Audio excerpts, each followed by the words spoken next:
Welcome everyone to the Intelligence Spotlight series.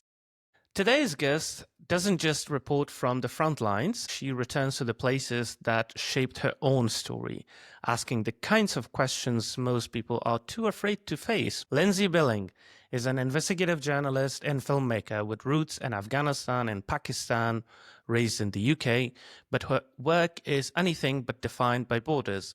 Over the past few years, she's dug into some of the darkest corners of modern warfare: CIA-backed night raids, unmarked civilian graves, and the invisible environmental wounds left behind by years of foreign military presence.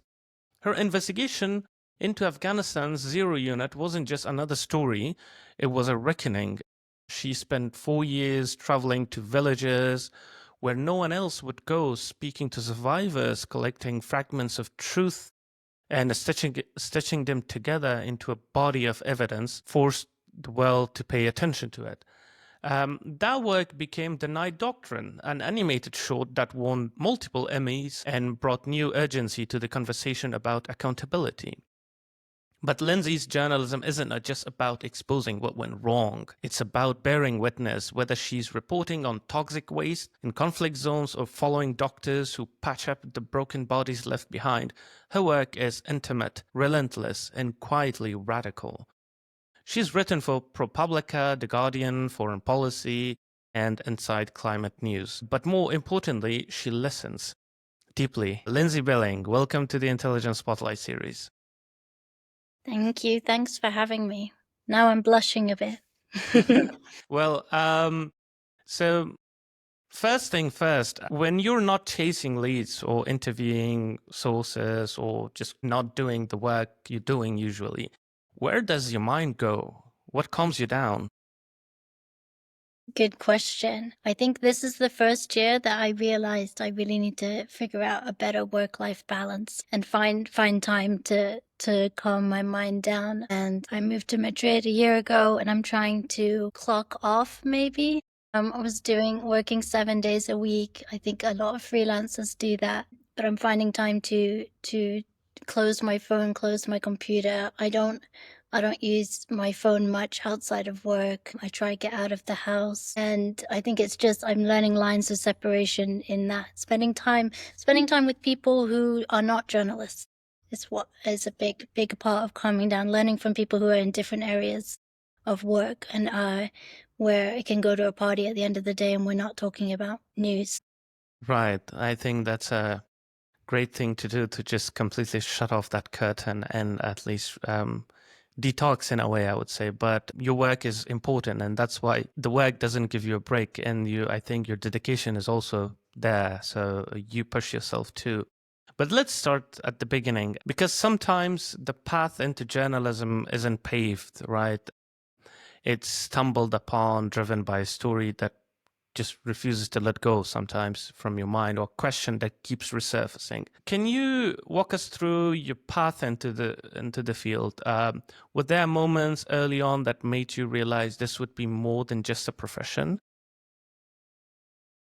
I think so. I never studied journalism, so I had a really difficult time getting into writing when I started about seven years ago. I studied photography. I was a picture editor on News Desk in London, and I kept trying to um, kind of fight to be able to write stories. You know, the head of news and top editors weren't very interested, so I quit and I moved overseas. I moved to the Philippines and I just decided to freelance, right? And at that time, it was like at the height of the president's war on drugs, and I was going out I would spend my nights at funeral parlors waiting for a body to be called in from an extrajudicial killing, and nobody wanted any stories. I getting email replies saying I wasn't ready to write. And so it was a good 3 years of fighting to really be able to write and do that kind of work. I did a short course in investigative journalism, I think maybe 2017, 2018. It was in Romania. It's called like the Bern School of Investigative Journalism. And that was like a really good course, because all of the subjects that people were bringing up was things that I wanted to write about. And I'd worked with teams at BuzzFeed and Metro in London where I'd been a picture editor. The investigative teams at that time were doing amazing work. And I always really wanted to be doing stories like that. So the investigative journalism just came from pushing to do it basically without the background and just constant. Like, I'm lucky that I only do the stories that I pitch. So I was only pitching stories that I wanted to do, and investigative stories, and a lot of hard graft to get people to take me seriously and start doing that. Well, that's quite incredible because it also tells us more about you don't have to study journalism to become journalist as well. There is a huge, I call it crisis of employment for many people, that they think that in order to do something, they have to study at university. Well, I've seen a lot of people like you who have done incredible work, but it all came from a curiosity or the passion they had, or the maybe critical thinking in the observation. But now I want to turn to a story that actually, when it was published, shaken many of us, not just for what it uncovered, but for the depth of humanity it also carried. You're reporting on the CIA-backed night raids in Afghanistan. It was really devastating, but also intimate. I actually looked at the site, one of those sites, the CIA black sites on the satellite, and I tried to understand how it actually did work, which is called the Salt Pit, just north of Kabul airport. So maybe if you can tell us, how did you gain the trust of the survivors that you interviewed? Yeah, it's a very difficult aspect of the story in some ways. I think it was harder with the night raids to gain the trust of the soldiers. So that one aspect of the story was speaking to survivors, to witnesses from these night raids, days after they'd happened. Because they were happening when it started, it was 2019. It was lifetime. They were doing these raids every 3 days. So that's one side. And the other side was, I felt like the only way to really do the story was to get a 360-degree view of what was happening. And that could only happen from getting an understanding from the men who were participating in the raids as well. And that was very difficult because I think as humans, we naturally have preconceived, like we have an idea of what we feel about something. But as journalists, you have to hear, you should listen to everyone, regardless. They were a really integral part to understanding the mentality of a lot of Afghans that worked, not just in these units, but in general for the Republic government with America's support. And Afghans who were working with units who had targeted their own family or bombed their own family, and this kind of strange, like, conflicting space to be in with that. And so gaining their trust was very difficult. It took about 6 months. With the survivors, with the families, I would say everyone that I went to wanted to talk about it. There was a level of nervousness because they were still ongoing. At the time, the intelligence agency NDS was still there. Mm-hmm. But there was also this, I think when something happens to someone, there is people want to speak out. And these are whole communities that want to speak out about it. It wasn't an individual person who was isolated. They were like, people knew who they were, people knew how they operated. So the other part of that with survivors is, I think, spending a lot of time with them, sitting for hours in interviews, going back month after month to understand them more, to look at the incident more, to hear the story again. And memories come back in different ways. It doesn't always happen if you sit down with someone. I don't think you can sit down with someone for half an hour and get the story. So that's why I think it took 4 years, maybe. Wow. Wow. And once you had the trust of them, how did you get the past of the layers of silence, denial, and the red tape that usually bury these kinds of operations? Basically, how did you navigate the secrecy around these night raids? It was super, super difficult.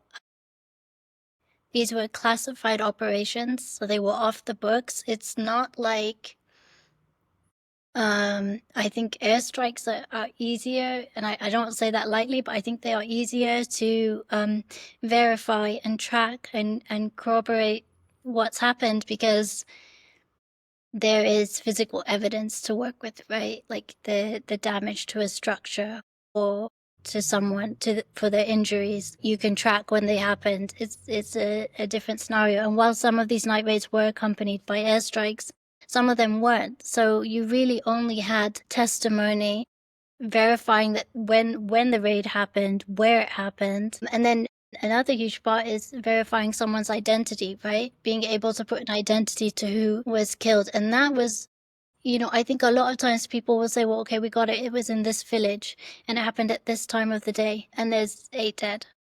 But I wanted to know who were those 8 people killed and getting their IDs when there's a lack of paperwork in some instances. Talking with doctors about, or going to morgues, going to coroner's offices was a huge part of identifying who was actually killed or injured in those instances as well. Right, right. So this is the thing you actually continued doing in another way, because if we shift to something equally urgent, but which and it's also far less visible because the impact is felt in long term, and that is to do with in the environment and the cost of war that leaves the environment in a way that may harm the civilians in long term or even short term, because the impact is huge. And America's war in Afghanistan was that. So I heard that you're investigating that topic at the moment. So what was the America's war and its environmental impact on Afghanistan? What actually inspired you? What did you find first? Did you see something like a pollution, like water was polluted, people were dying, or was it something? What exactly was that triggering point for you? I think it came about. I'd previously looked at the issue in Iraq. My work has always been Afghanistan and Iraq. 2019. Iraq and Afghanistan have a lot of similarities with the way the US military operated in the country, the way it built bases in the country. And that's everything from clearing land and people's homes to build bases or expand bases to their waste disposal. And in Afghanistan, I think everyone in Afghanistan always saw the pollution coming from these monster bases, huge bases. You could see the smoke from the burn pits. You could see contractor trucks driving out with waste. And I always felt like over the years, it would come up in conversation, people talking about waste getting dumped in rivers or land, often like agricultural land that surrounded the base, a lot of residents that lived right outside the bases. And I felt like I never got access to those bases while America was there. And I pitched the story for, I think, 4 years before it got picked up. Nobody wanted to do the story. I think they didn't think it was exciting or they thought it was a bit flat, which is a funny thing. It was, yeah, basically when America left, those bases were open. And with that, the ability to go and measure burn pits and look at rivers going in and out where they were dumping waste inside that would go out the base's walls, and look at where waste was being burned and speak to people more openly about it. And I think it's a really important subject because I think America never cared how Afghans or Iraqis were impacted. And it took a long time for American service members themselves to feel cared about from their own government in this subject. And it's a pattern across the world. It's not just Afghanistan, right? And a really, possibly one story that you can really get a multitude of different kind of corroborating evidence and proof, and very, very interesting in that from tracking the burn pits or looking at satellite imagery of the burn pits. Like in August, I could see when the burn pits were blazing before they cleared out. And America always said we stopped burn pits, but you can see they didn't. There was an abundance of medical records from residents. And this is a bit of a complicated issue because you can't prove health problems from the waste directly. It's a very difficult thing to do. But you can take those records to international doctors and other doctors and look at a pattern. Why does 100 people around the space all have the same health problems which can come from certain chemicals used on the base, certain toxicities. So there were things like that were unfolding in it. And a hugely under-researched area for years. You had UN in the country for years who barely put out any report on what bases and the military was doing to the environment. And I just couldn't understand why. So I think it was born out of kind of frustration and outrage to Yeah. the fact that the US could run these bases there and leave, and there was no law that meant they had to clean up. Right. Yeah. Was bizarre to me. Was bizarre. Yeah. Yeah. And the only protocol they had for the waste disposal was to just burn them, because for security sensitivity, not to leave anything behind that might be sort of information. And the base and north of Kabul, I was just looking at it from the satellite imagery because I want to see how Taliban are using it now. The one with the 01 unit that was based, but also it was CIA's black site. And literally you can see farmlands in some parts like around it. And also there's a brick factory, local one. And it was quite interesting. But what really is for me, because what you mentioned, like satellite imagery and all of that, hence to the point that OSINT or open source materials and methods may have been very crucial in your work. And you've also been one of the few people blending open source intelligence, but also very deeply human storytelling, which is not easy to balance, to strike that balance, right? Especially when you're dealing with war zones, and then you have digital trails and stuff like that as well. So how do you balance OSINT techniques generally with human-centered storytelling in your investigation? Because when I was looking at especially in the night raids, it was a blend of that, and exactly blend of that, and it was really well used. So yeah, the balancing part, I think I find it very difficult in a way, because in one way, OSINT might refute some of the human-centered storytelling because it may not be verifiable. But also, how would you tell that story that is also an investigation, but also telling a story in a way that tells the truth that is not even recorded in the open source materials? I think that finding that kind of perfect balance between narrative storytelling and investigation is really kind of the place where people are reading long form now. Like I've read really amazing investigations, or they're amazing investigations, but there's so much heavy data packed in that I'm lost halfway through. And I think that's such a great story. That's crazy. But there's something missing when I'm reading it and I feel left out, like I can't connect with it. And I think it doesn't matter who you are in the world or what you believe in. If you're reading someone's story, someone who is affected by what we're actually talking about in the first place, you feel included and you feel connected and you keep reading. I think investigations in general have to be a combination of all of it. I think it has to be OSINT, it has to be personal testimony, it has to be ground reporting, and all of them have to corroborate each other. And even if that's like a financial follow the money job investigation, or whether it's someone's family who was unjustly killed in an operation, for example. It's not easy to do. I think for the night raids, it was 30 drafts, went through 30, rewriting it from scratch 30 times. I still do that with all of my stories. I rewrite it and rewrite it because I think it's the hardest thing to do is to get that right balance. But at the end of the day, you're telling the story for someone who's wronged, right?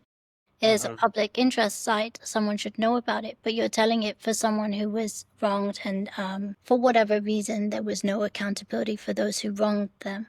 So they should have their stories heard. We just write it, but they're the ones that had to go through it. And so I think that narrative side is really important, and the crossover of maybe whatever we want to call it, feature journalism and investigative journalism. But it's not easy. I'll always struggle with it. Yeah, yeah. I think that's a very important point to take note of, because I do agree that if if a report is full of data and there is no emotional depth into it, of course, it may not reach the audience that it intends to, because we also live in a very algorithmic world in a way. So I think I should congratulate you on that, and well done on the way you approach it is quite different, especially in the case of Afghanistan. And I also want to dig a bit deeper into the process. Testimonies, for instance, can be fragile, and that they also come with memory gaps, trauma, because trauma also plays into the memory gaps. Sometimes even risks when you're going there, or for you, or vice versa. What's your process for verifying witness testimonies and integrating them with the digital evidence you have? I think it's, I guess, kind of what I mentioned earlier with this kind of 360-degree. There's been times where you speak to someone, and it's very easy if you speak to someone to believe their story, right? But we can't like just work off one person's story. So you have to interview multiple witnesses from all different angles of something going on. You have to look at all opposing sides in an instant, right? So in Afghanistan, whether that's information put out by the Republic government, like during the night raids, or from the US side, or from local village elders, or the villagers themselves, or Afghan media, and all sides have the possibility of being skewed somewhat, or having not full eyes on something. But put together, it's the only way that you're going to be able to dissect when something happened. Well, did it happen? When it happened? And I think in Afghanistan, there is like, there's a way, you know, when we distinguish who targeted or who did the operation, we're looking at the, you know, not just remnants of an explosive in certain cases, or shrapnel, or any of that, but also people recognized, already knew different units from what they were wearing, from the trucks they were driving. And when there isn't in media there, or there isn't someone there covering what's happened, which is the case, which happens is the case a lot of times, people, if you ask them, often take videos and pictures on their own phones.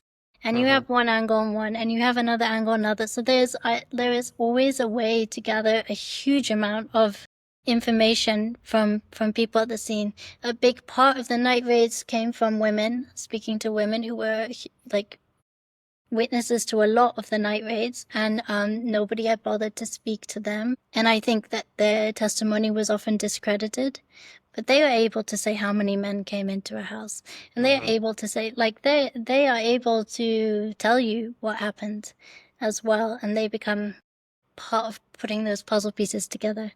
So it really is just a combination of loads and loads and loads of different, and the other thing is to have a high bar, right, with your methodology. Right. How Yeah. many sources do you think, or do you believe, are adequate to really corroborate an incident?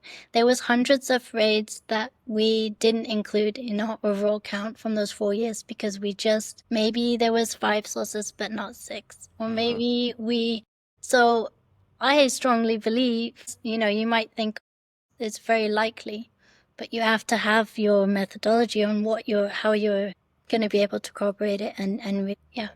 Yeah, yeah, definitely. So now I want to ask you a bit something a bit heavier, because behind all these investigations, behind the travels, the interviews, the deadlines, there are moments that leave a mark, right? For a person like you who's doing these investigations. What have been some of the hardest emotional moments you've experienced in your work? Is a when we published the night raids in the end, which was a year after the planned published date, so we held it a long time. And when we did publish, the first woman I met who told me about a night raid that had happened, and that had killed her 2 sons, she had passed away by that point, and it was a very That was a difficult thing for me because I wanted to tell her. There was a big response to that story from people all over the world, and I wanted to tell her, somebody cared to read it, because I don't think any of the families that said their stories really thought that anyone outside Afghanistan cared. So that was very difficult to not be able to tell her, you know, after all of that, after she'd said everything, that the kind of response to it. It's a bit difficult for me because I get asked a lot in interviews actually about my mental health and all of this. And it's kind of a funny one for me because I don't really know what to say to it, because I don't think, maybe I'm a little bit numb to things sometimes. And that doesn't mean I don't care. I think when I'm interviewing people about difficult subjects or I'm seeing difficult things, I don't really think much about it in the moment, in a way. Not to sound harsh, but when I get home, I think about it. I talk to my partner about it. He's probably the only person I talk to about Afghanistan. He lived there for 7, 8 years as well. So we talk about it, but I don't really, I, I don't know. Perhaps I that's your focus on the coping story. mechanism. Yeah, Perhaps, maybe. yeah, yeah. I like to obsess on the story. I like to focus on the story, and I'm in that. And I think that's a very important point as well, because in a way it may sound very harsh, or someone who is unkind, who doesn't care about people that they are interviewing.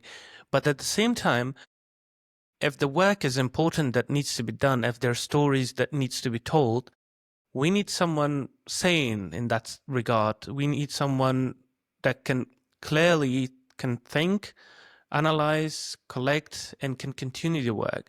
So have to be, in a way, have that shield in front of you to protect yourself so that you can continue the work you're doing. In that way, I see it, that's an ethical way of doing the work that you need to do. But if you become emotional, I don't think you would be able to continue, because emotion would play in your judgment. Emotion will play in the process of the work you're doing, even on your energy level, honestly. Yeah. So I this mean, was the and case. I do care. I do Yeah, care in the moment, but I think people need to be listened to, and you're right. there to listen to them. And I think personally, I'm not a very emotional person. I save it for people who are close to me. Later, we talk Yeah, about it. yeah. But we are emotional on different levels. It's just how we express it and how we protect ourselves as, I think, very important, especially as a investigator or journalist. And also for those who are starting aspiring journalists, I think this is something they find it hard to deal with. But for some people, it comes naturally. You can't blame them either. So let's do a quick scenario. You're monitoring local Afghan social media accounts, and then suddenly a video goes viral. And then there's a mass funeral in a remote village, grieving families, torn bodies. Then claims of U.S. airstrike on a mosque, and Taliban blamed the Americans, and the U.S. also denies any operation in that area. There's also no media coverage on the ground, and also, even if you're looking through satellite, the weather clear satellite view isn't available. It was let's say, a very cloudy day. The only footage you've got is the Taliban linked Telegram channels and the shaky Facebook lives that are there. So you have this scenario. How would you begin to approach this as an investigation? What would you look for in terms of verifying the claim, understanding the context, and piecing together what really happened, especially when both sides are pushing opposing narratives? I think firstly, if I'm there, would immediately go to the site. If not, I would find someone in the village to immediately go to the site. From that, we would be able to tell if an airstrike actually happened, and probably who conducted it, by what physical evidence was left behind then. I would also immediately go to the hospitals, and there's no media already there who's speaking with people and at the hospitals find the survivors or people who'd been killed. We would look at the wounds, the kind of wounds, what they would have been injured by. We would speak with the families who would be with there, would be coming very soon to collect them. And I wouldn't discount, I mean, we have to listen to all sides, whether it's the Taliban, we'd look at the Taliban channels and what was they were putting out, and also the US side, and also village elders and what they were saying, and take a whole collection of everything together. First, to verify that it happened, then to verify who did it, and third, to verify casualties in the incident. Mm-hmm. So let's zoom out for a moment, because those who are watching from outside, investigative journalism sometimes look like glamorous chase, right? Like adrenaline, access, scoops. But what's one thing people almost always get wrong about this job? Like, what are the misconceptions people have about investigative journalism? I think there's like a couple. One is, I think sometimes it's overcomplicated. People think that it's much more complicated than it is.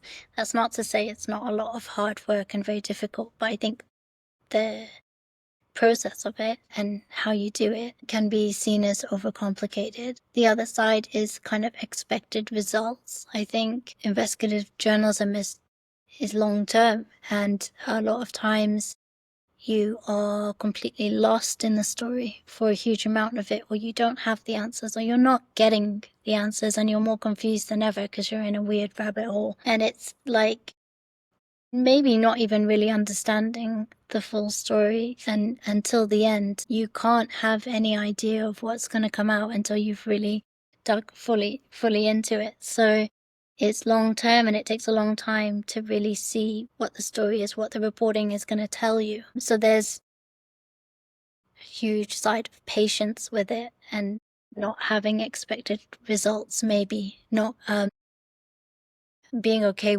with the unknown of it. Maybe not getting all of your answers you want, but getting somewhere. Right, right. And for you personally, what did this job turn out to be that you never expected? It's very satisfying.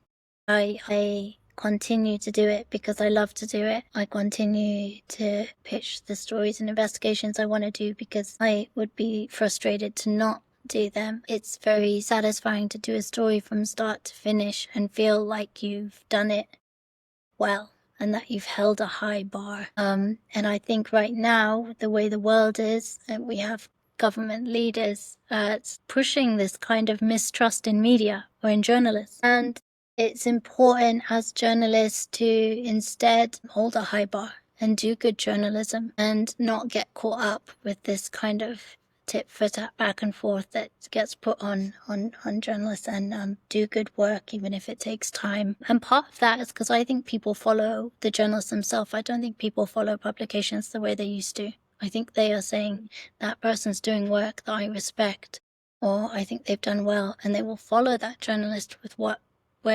whoever they publish with. It's not journalism's not publication driven anymore. It's the work or the person, I think. Yeah, yeah, definitely. I think you are one of those that people actually follow you, so you to know like what's happening, what are you working on, what's the next investigative piece coming out. Let's say someone's listening now, maybe a young person, maybe someone who's never worked in media, but they've got a curiosity, grit, and story burning inside them, or always thinking about it. What would you tell to them? I tell them to do it and to start it. I think that for a lot of people who want to be journalists or early career journalists find themselves a bit paralyzed of how to start. Sometimes I get a lot of questions from people saying, well, how do you just start? And the thing is, you don't need to have a huge budget or be in the country to start. You can start at home, and you can start on a phone call with someone. If you're looking at a story on all the guys that the CIA flew out of different countries to take to Guantanamo, go and speak to a fanatic or someone who's in a forum that follows those planes, you know? And there's always someone who already has a lot of information to help you get started. Those are the people that really drive investigations, going to loads of different people who have different knowledge in different areas. And you can do that from home. You can do that on the phone. And I think that is how you get started, and that's how you see, is this really a story I'm going to pursue? I'm going to pitch to someone, and with that comes the confidence in the story. So when you are pitching it, you know what you're talking about. Yeah, yeah. Talking of confidence, and finally, I want to give you the space, whether it's something you've never had the chance to say in interviews, or a message to those who followed your work or might just be discovering it now. Is there a message, personal, professional, you'd like to leave on your list? That's